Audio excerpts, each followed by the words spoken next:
தோழர் VS திருவாங்கூர் மாகாணமாக இந்த குமரி மாவட்டம் இருந்த நேரத்தில் இந்த பகுதியை இணைத்து ஒன்றுபட்ட கம்யூனிஸ்ட் கட்சியினுடைய தலைவராக தன்னுடைய கட்சி பணிகளை செய்த ஒரு மாபெரும் தலைவர்.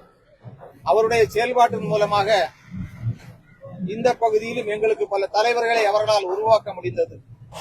தோழர் GS மணி, தோழர் D மணி, தோழர் திவாகரன், தோழர் ஹேமச்சந்திரன், தோழர் பெருமாள் போன்ற குமரி மாவட்ட கம்யூனிஸ்ட் தலைவர்களை உருவாக்கியதில் முக்கிய பங்கு வைத்த ஒரு மாபெரும் தலைவர் தான் தோழர் VS என்பதை எங்களால் இன்றைய தினம் நினைவு கூற முடியும். ஆக தமிழகத்திலும் கம்யூனிஸ்ட் கட்சியை கட்டியெழுப்புவதில் தோழர் VS உடைய பங்கு என்பது அளப்பரியது, என்றும் எங்களால் நினைவு கூறப்பட வேண்டியது.